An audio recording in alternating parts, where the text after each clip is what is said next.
Magandang araw sa ating lahat. Again, this is Engineer Jom Digia and welcome back to my channel. So sa video na to ay ating pag-aaralan ang patungkol sa concepts of energy na ginagamit sa thermodynamics, at ang topic na karugtong nito ay patungkol sa ideal gas, kung saan papakilala natin ang ideal gas equation na PVMRT at ang mga ideal gas laws. Bago tayo dumako sa mga ideal gas processes, kailangan muna natin pag-aralan yung mga yon upang matutunan natin ang bawat mga formula at mga concept na involved sa thermo. At kapag natapos na natin ang topic na to at ang kasunod na topic ng thermo, ay dadako na tayo sa power cycles. So first, let's define energy. So energy is the capacity to do work. So there are two classifications of energy. We have stored energy and transitional or flowing energy. Under stored energy, we have potential energy, kinetic energy, and internal energy. Sa transitional or flowing energy, naroon ang ating heat, ang work, at flow energy or W sub F. So potential energy is the energy with respect to an elevation. Formula niya is mass times gravity times height or weight times height. So it pertains to elevation. So sa kinetic naman, energy in motion siya. Wherein formula niya or basic formula is 1/2 mv squared. Yung v is velocity. Yung yung m is mass. Times 1/2 sila. So, forms of energy under thermodynamics. We have internal energy or yung U na malaki. So, huwag kayo malito guys kasi meron din tayong U na malaki sa i-transfer. Wherein yung U na malaki na yan is the overall coefficient. Pagdating naman sa energy under thermodynamics, yun naman ay internal energy. So, it is the energy stored within the body. And flow energy or W sub F is energy needed by the fluid under pressure to flow inside a conduit. So, it pertains naman sa pipe kapag pinag-uusapan ang flow energy or W sub F. Formula is pressure times volume. So, heat is a form of energy associated with the kinetic random motion of large number of molecules. So, there are two types of heat. We have sensible heat and the latent heat. So, first, we define sensible heat. Ang sensible heat is the change in temperature. Change in temperature siya pero hindi nagbabago ang iyong phase. Kaya ang pinaka-formula mo dyan is Q is equals to MC times T sub 2 minus T sub 1. Yung temperature dyan is naka-absolute kaya malaking letter T yan. Tapos yung C natin, yun yung ating specific heat. For H2O na ginagamit sa equation na to, meron tayong tatlong given na constant sa tubig. We have 1.0 calorie per gram degree Celsius sa MKS. Tapos meron tayong 1.0 BTU per pound mass degree Fahrenheit. Nasa English unit natin yon. Tapos yung 4.187 kilojoules per kilogram Kelvin sa SI unit. Yun yung ating sensible heat. Yung latent heat naman is change in phase.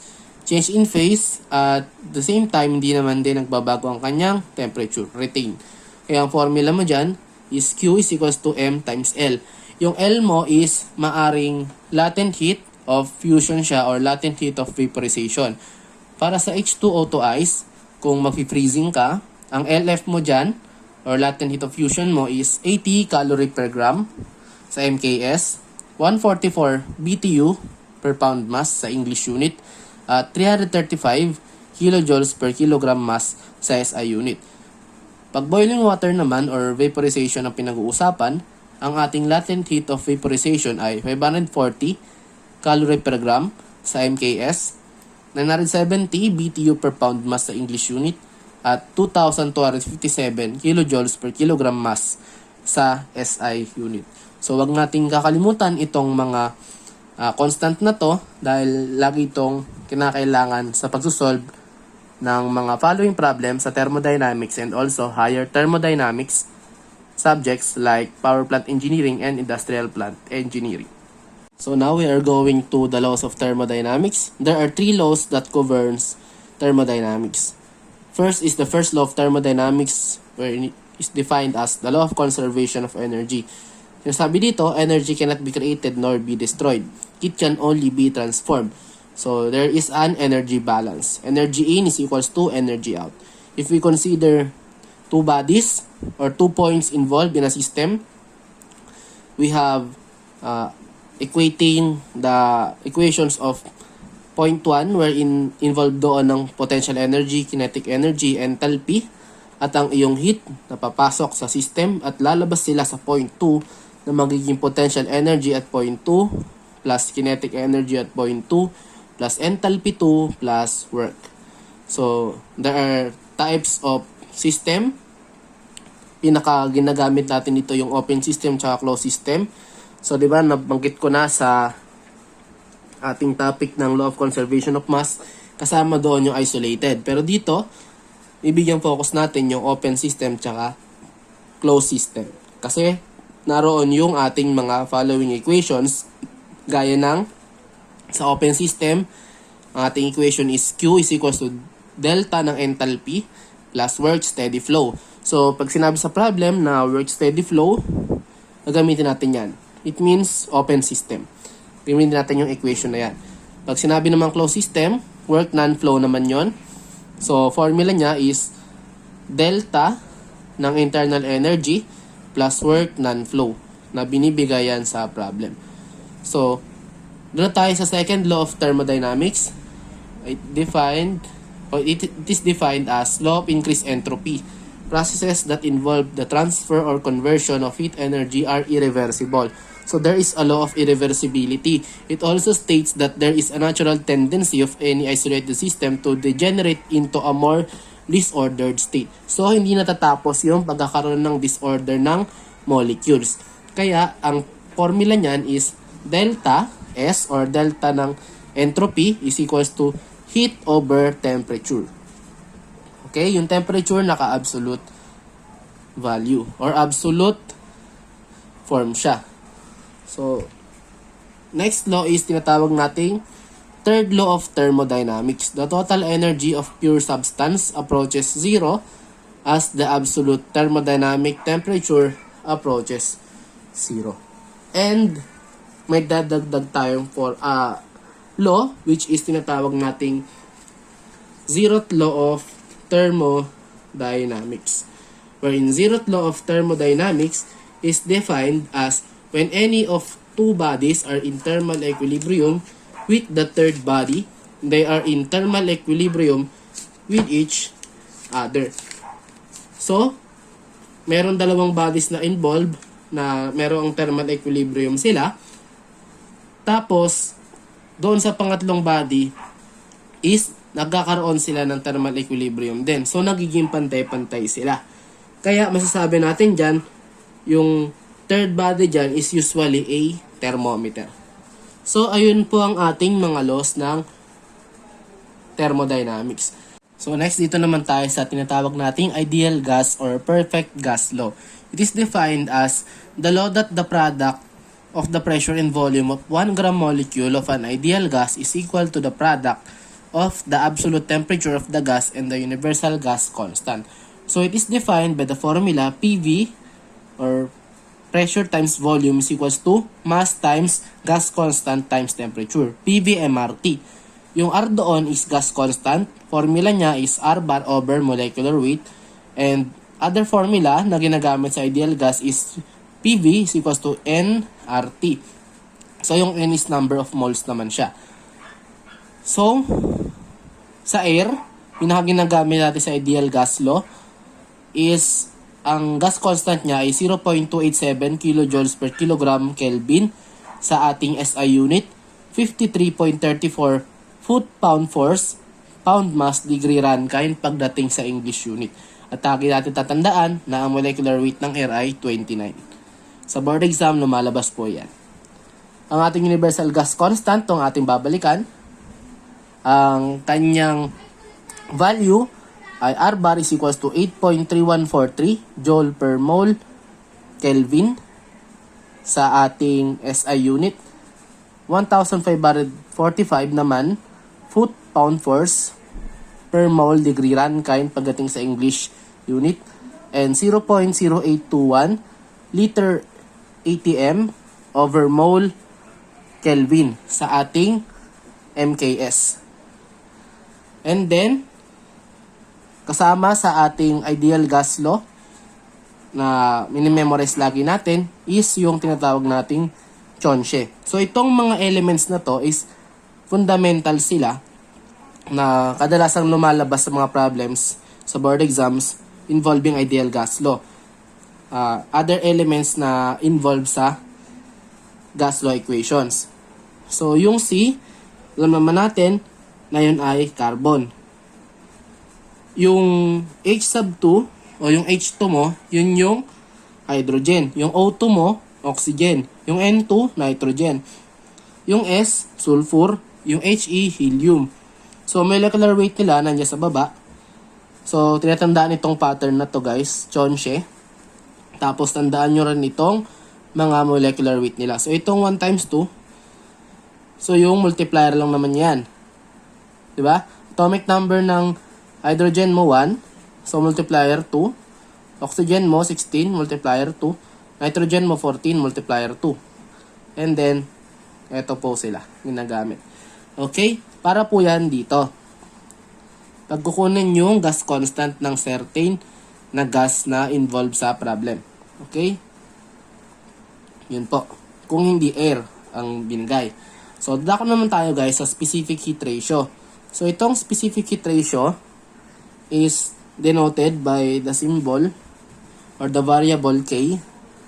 K din siya guys ha. Huwag malito kasi meron tayong K sa heat transfer. Pero iba po yun. Thermal conductivity yun. Meron din tayong K sa temperature. Yung ating Kelvin.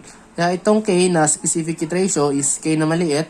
Formula niya Cp over Cv. So ratio lang naman siya ng mga specific heat ratio mo. Specific heat at constant pressure at specific heat at constant volume.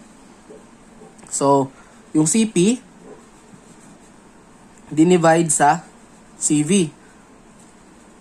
Kaya, mangyari dyan, pwede tayo makapag-come up ng ibang mga formula. So, yung Cp natin, define din daw siya as Cv minus R sa ating iba pang mga formula. Yung Cv natin is R over K minus 1. Tapos, yung Cp natin is K times R over K minus 1. Yung R is gas constant. Okay? So, yun po sila. So, para sa air, na kadalasang ginagamit sa ideal gas, ito po ang kanyang mga constant na dapat tandaan. Yung K niya, 1.4, which is called air. Okay? Sa ano ginagamit ito? Nagdating din sa combustion engineering. Yung K ng air palaging ginagamit. Sa auto cycle tsaka sa diesel. Tapos, yung Cp natin ng air, 1.0062 kilojoules per kilogram Kelvin sa ating SI unit. Sa English unit, siya ay 0.24 BTU per pound mass degree Rankine. Okay? Yung Cv natin, na specific heat at constant volume siya, 0.718 kilojoules per kilogram Kelvin sa ating SI unit. Sa English unit, we have 0.171 BTU per pound mass degree Rankine. So, dapat natin itong tandaan. So, formula for internal energy kapag pinag-uusapan ng Cv at Cp. Okay? Again, internal energy, delta ng U is equals to M, Cv. Bakit Cv?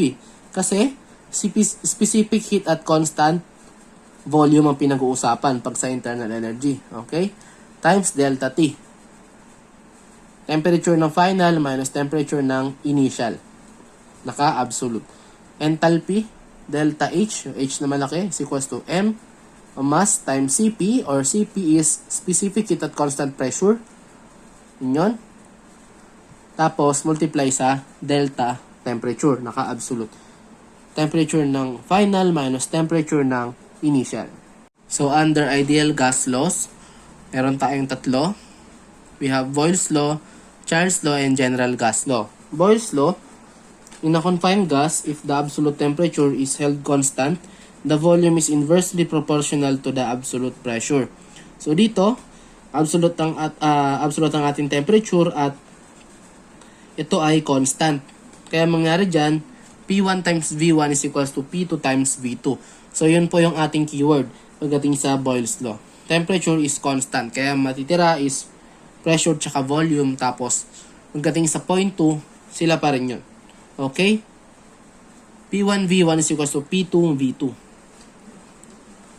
So huwag nating isipin na yung P1 mo is retain pa rin siya pagdating sa point 2 mo, which is parehas pa rin yung value niya. So nagbabago po yun. Pati ang ating V1. Pagdating sa V2, iba na siya. So sa Charles' law naman, in a confined gas, if the absolute pressure is held constant, the volume is directly proportional to the absolute temperature. So dalawang given formulas natin sa Charles' law. Unahin natin yung absolute pressure ay constant. Ang formula niya is V1 over T1 is equals to V2 over T2. Again, yung T, absolute temperature. Dito naman sa pangalawa, kung ang volume naman ay constant, ang formula natin is P1 over T1 is equals to P2 over T2. And then, we have general gas law, or tinatawag natin combined Charles and Boyle's law. If one of these laws states how one quantity varies with another, if the third quantity remains unchanged, but if the three quantities change simultaneously, it is necessary to combine these laws in order to determine the final conditions of gas. So may punto pala na pinagsasama natin ang Boyle's law at Charles' law. At nagkakamap tayo sa formula na P1 times V1 over T1 is equals to P2 times V2 over T2. So note, sa mga laws na ito, pressure and temperatures must be absolute. Okay? Pag naka-gauge pressure, i-convert sa absolute pressure.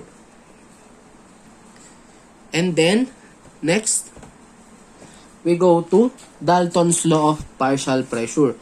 So, Dalton's law of partial pressure, the pressure exerted in a vessel by a mixture of gases is equal to the sum of the pressures that each separate gas would exert if it alone occupied the whole volume of the vessel. So, suppose we have a vessel at meron ka dong pressure na exerted sa loob, di ba?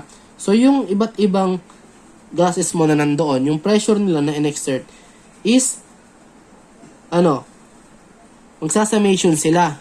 Pagsasama-samahin mo sila upang mabuo mo yung pinaka total pressure ng iyong gas na nandoon sa loob ng vessel. Kaya ang formula mo dyan is P or P total is equals to P1 plus P2 plus P3 so on so forth hanggang makarating ka ng P sub N.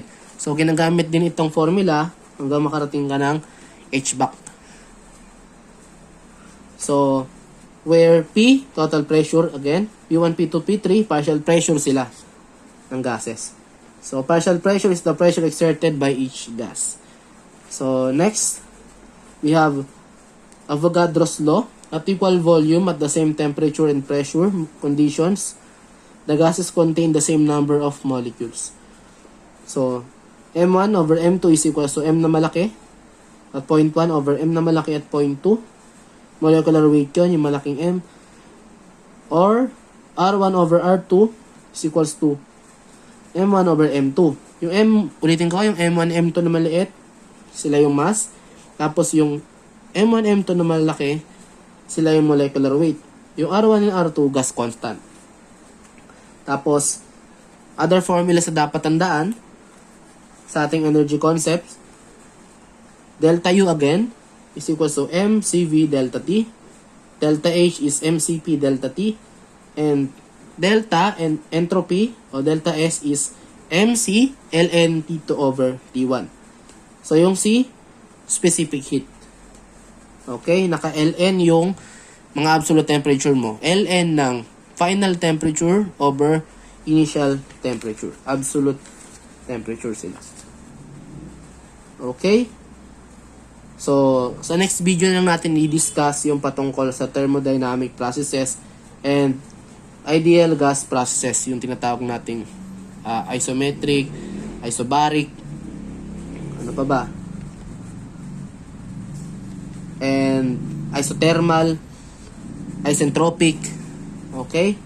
Kaya, solve muna tayo ng mga following problems upang maunawaan ninyo yung ating topic for today regarding energy concepts and also ideal gas law and other formulas na fundamental para matutunan natin ang mga higher topics natin sa thermodynamics.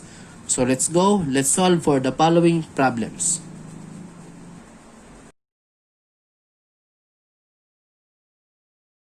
So now we are going for the problem solving. Number 1, 10 kilojoules of energy are transferred in a process where a piston compresses a spring and in so doing does 1,500 foot-pound force or 2,000 joules of work. Find the change in internal energy of the system in kilojoules. So inahanap po dito ang change in internal energy o U na malaki. Delta ng U na malaki. So kung naalala natin, sa ating closed system, we have Q or heat is equals to delta ng internal energy plus work non-flow. Okay? Or WN. Paras lang po yun. Kaya, dito natin kukunin yung ating delta ng internal energy. So, substitute lang natin guys. Pero, ano mo natin? Derive muna natin yung equation. Okay? Yan po yan. Kaya, yung Q mo is yung 10 kilojoules. Tapos, yung work done flow mo, yung, ito, 2,000 joules. Nga lang, kailangan naka-kilojoules siya. So, 2,000 joules times 1 kilojoule over 1,000 joules. Okay? Cancel out, joules. Kaya makuha mo dyan, delta ng U or internal energy, change in internal energy is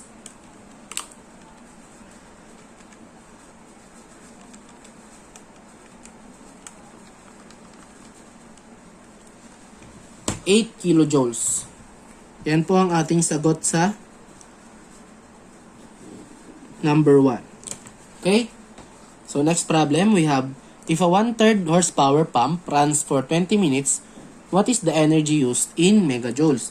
So, solution, ating babalikan guys, power is defined as energy per unit of time.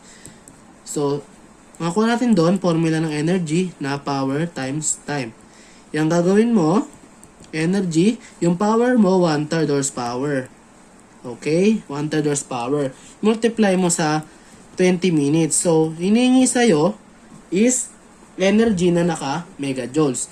So, i-convert natin itong mga to. Mag-cancel out tayo ng units. So, tingnan kung paano sinolve. So, yung HP, convert sa kilowatts. Siya po ay 0.746 kilowatts times 1 kilowatt, 1 kilojoule per second. Tapos yung minutes, convert mo sa second. 1 minute, 60 seconds. So, tingnan kung paano gawin ang pagka-cancel out ng units. Minute, HP, kilowatts, seconds. Matira, kilojoules. Yung kilojoules, i-convert sa megajoules. So, ibig sabihin, 1,000 kilojoule, 1 megajoule. Okay? Yun po ang ating conversion. Solve muna natin to, ilapat natin dito, then saka natin i-cancel out dito, yung units. So, let's solve. So, 1/3 times 20 times 0.746. Okay. Mukha mo dyan, 298.4. Dito yon.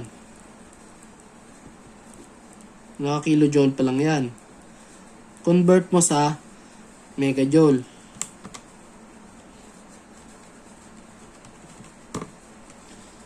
So, sagot natin for energy is 0.298 or simply 0.3 megajoules.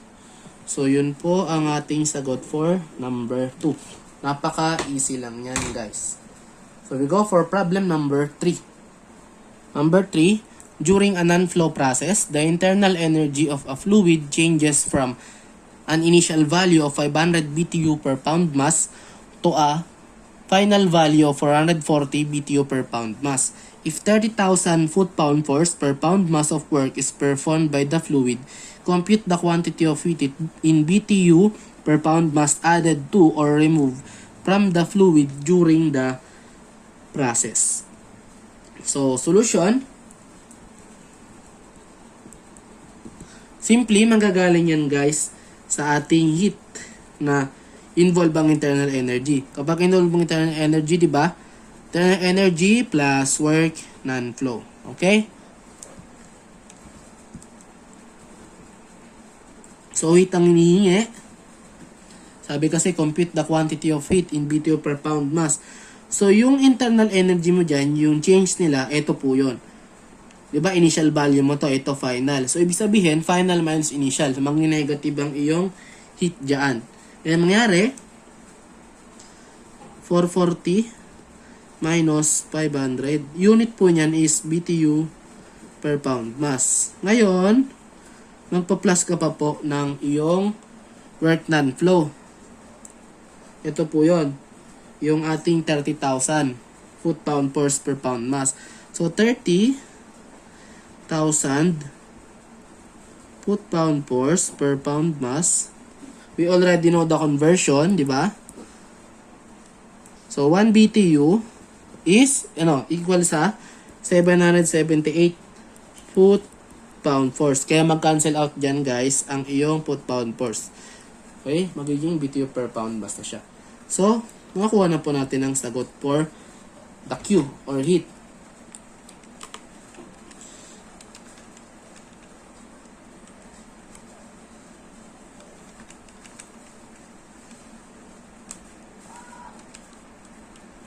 Sagot po natin is negative 21.44 BTU per pound mass of heat. That's for number 3. We go to problem number 4. So, problem number 4, a 3.0 pound mass of air is contained at 25 psia and 100 degree Fahrenheit. Given that, what is the volume of the container in cubic feet? So, solution. So, ito ay, gagamitin natin ang formula na PV is equals to MRT. Okay? Ang hinahanap po is volume.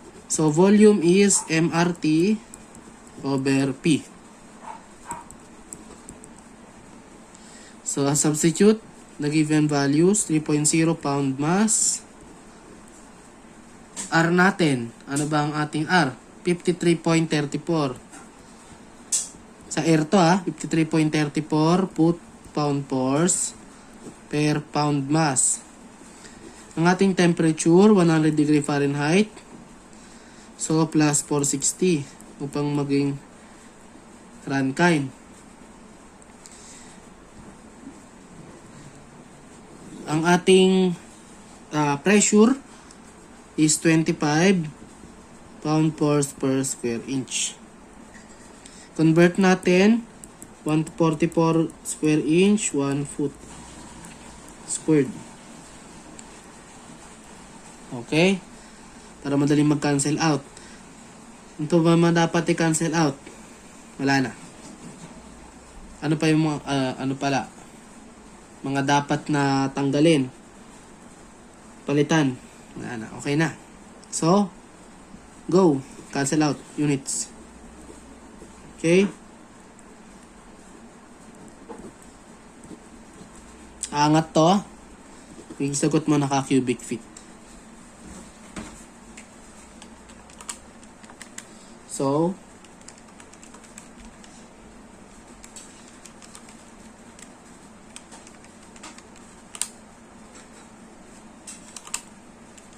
$24.892 cubic feet ang ating sagot for problem number 4. We go to problem number 5. what mass of nitrogen is contained in a 57 cubic meters tank if the pressure and temperature are 1 atmospheric pressure and 21 degrees Celsius respectively. So again, we are using ideal gas equation, PV is equals to MRT. So ngayon naman, mass ang hinahanap. So PV over RT. Okay? So mass, ang pressure mo is 1 atmospheric. Nagawin natin kilopascal para mag-complement dito sa mga SI unit natin. Kaya magiging 101.325 kilonewton meter squared. Volume natin 57 cubic meters. R natin, 'di ba nitrogen? 14 times 2 yung sa table natin ng Chonche, 'di ba? Ang ating molecular weight. Kaya magiging 8.3143 over 14 times 2. Ang unit ng ating universal gas constant is joule per mole Kelvin. Ang ating temperature ay 21 degrees, mag-plus ka ng 273 para maging Kelvin. Pag nabuo mo to guys, itong forma ng equation na to at nasunod mo yung units niya, automatic ang iyong mass ay magiging naka-kilograms. Okay?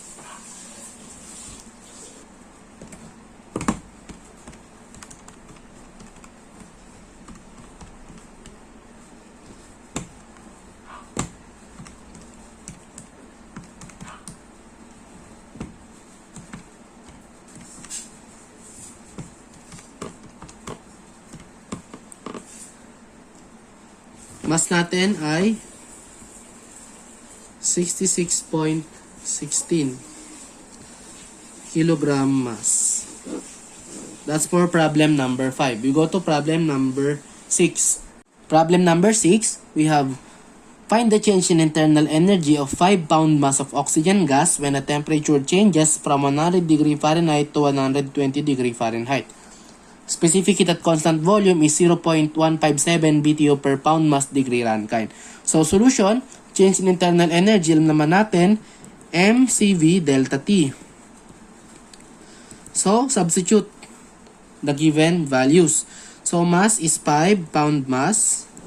Okay. CV natin, 0.157 BTU per pound mass degree Rankine. Okay. Delta T. So, alam naman natin, delta T ng absolute, delta T ng arbitrary, parehas lang. So, kaya din na tayo mag-plus 460 sa dalawang to. Kaya, 120 minus 100. Meron yan. Change in degree Rankine na rin yan. Okay? Kuha mo dyan, naka BTU. So, change in internal energy.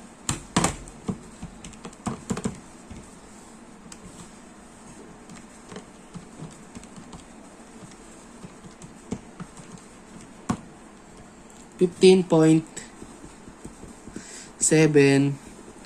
BTU. So, yun po ang ating sagot sa problem number 6. Problem number 7, we have 1 kilogram of water is heated by 300 BTU of energy. What is the change in temperature in Kelvin? So, binigay na rin ng CP na 4.2 kilojoules per kilogram Kelvin. So, solution, ito ay Q is equals to mCp delta T. Hinahanap po dyan is delta T. Q over mCp.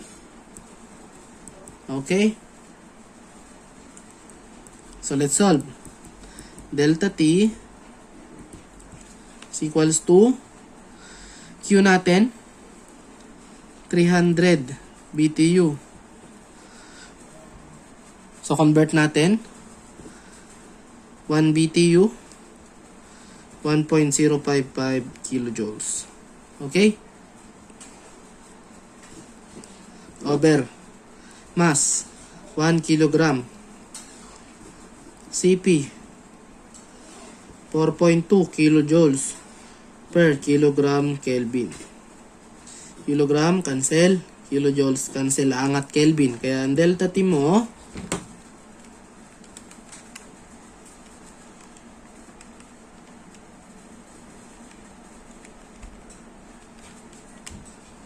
is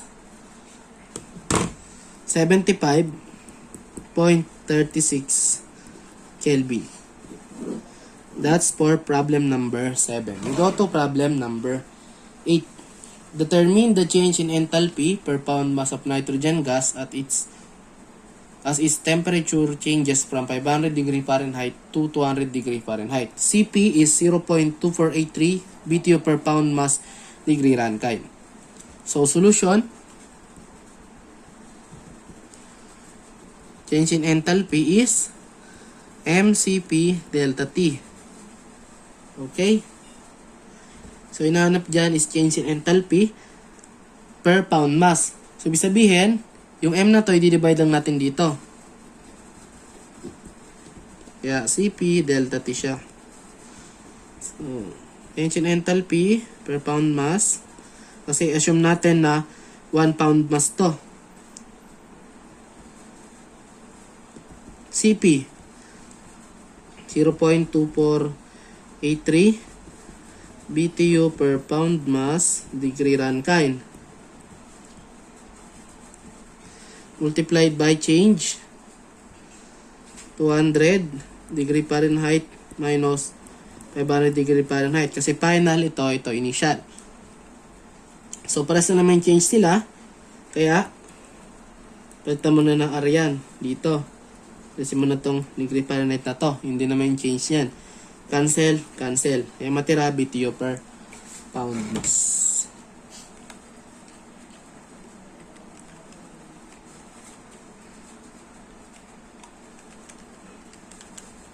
So, sagot natin, negative 74.49.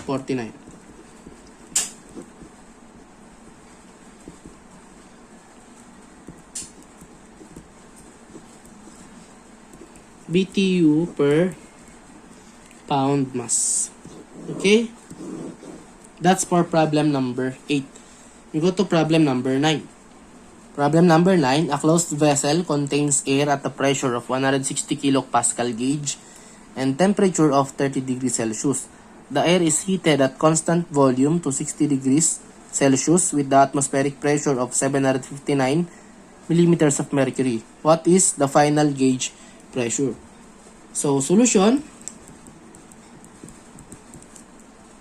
gagamitin po natin dito ang Charles Law, which is P1 over T1 is equals to P2 over T2.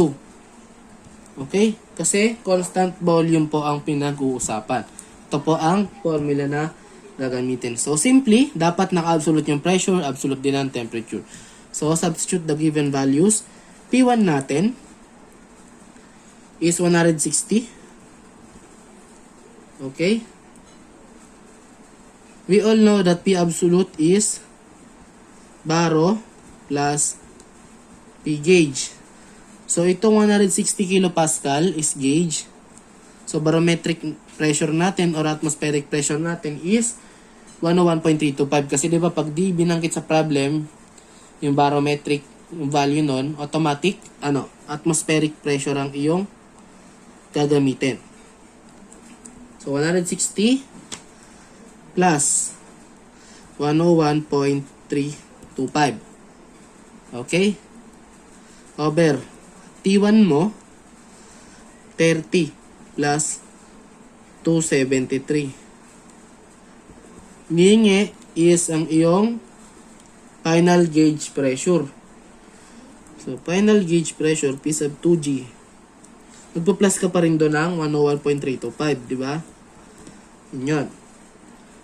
Over 60 plus 273. Okay? Tapos, shift solve. Pero pakita ko na rin sa inyo para makapag-solve na maayos.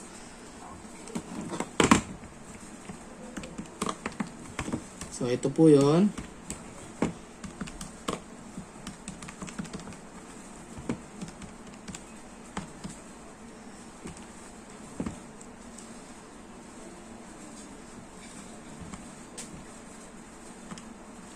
Yan.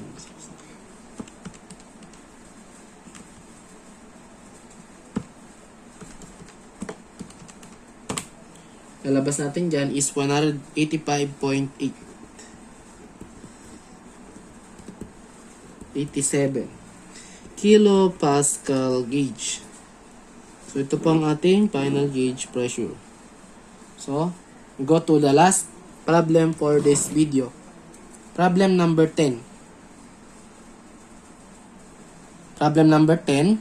An air bubble rises from the bottom of a well where the temperature is 25 degrees Celsius to the surface where the temperature is 27 degrees Celsius. Find the percent increase in the volume of the bubble if the depth of the well is 5 meters. Atmospheric pressure is 101.528 kilopascal. So, solution. Kung ating titingnan ng problem, pwede natin gamitin dito ang combined gas law. P1B1 over T1 is equals to P2V2 over T2. Okay? Kasi binigay naman na lahat, guys. Pressure, volume, temperature. Yun po yung technique kung bakit natin gagamitin ang combined gas law. Ang hinihingi is percent increase. So, ibig sabihin percent increase, yan dapat ay magiging B2 over B1. Percent increase sa volume. Ito po yun. So, panoorin kung paano isosolve. So, V2 over B1, okay, magiging P1 over T1 times T2 over P2. Dito po tayo magkakama. And then, ano ang next na gagawin? So, next, illustrate natin. So, may elevation kang 5 meters. Okay? Dito, yung P1 mo nag-act, di ba? Sa ibaba, dito mo. Tapos, meron kang volume 2, may volume 1 ka. Yung air bubble mo, palaki ng palaki, nag-rise, umakit yan. From 25 degrees Celsius to 27 degrees Celsius. Tapos, alam naman natin, ang pressure is equals to gamma height. Okay? Gamma is 9.81. Height niya is 5 meters. So, gauge pressure pa lang to. Para maging absolute, i-plus mo yung atmospheric pressure na binigay, 101.528. Kaya, ang mangyari dyan, yung absolute pressure mo sa P1 is 150.57 kilopascal. Susundan? Yun po yun. Tapos, yung P sub 2, ito yon dito. So, P sub 2, magdating dito, 0 na. Yung iyong atmospheric pressure. Kaya 0 plus 101.528. Kaya mariretain ka sa 101.528 kilopascal na absolute pressure. Okay? Tapos, balikan mo na to. Itong formula na to. Kaya mangyari dyan, diba, V2 over B1. P1 over T1, P1 mo, 150.57 over T1, 25 plus 273. Okay? Times T2, 27 plus 273 over P2, 101.528. So, makuha natin dyan ang percentage. So, B2 over B1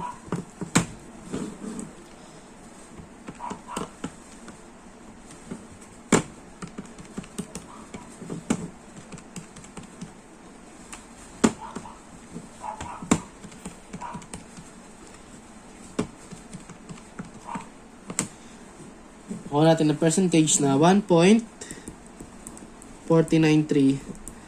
So, ito po ang ating kasagutan wherein hinahanap is percent increase. Pag percent increase, ratio po siya ng V2 over V1 dating sa volume.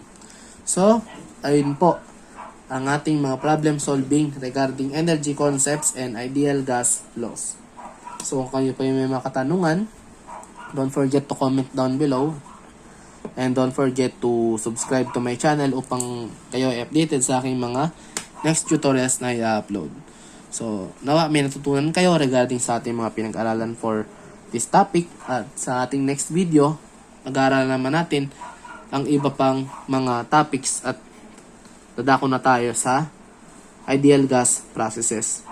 Pero, hagingan ko muna kayo ng ng ating topic regarding work non-flow and work steady flow. So again, this is Engineer Jom Leguia. Maraming salamat sa panonood and God bless us all.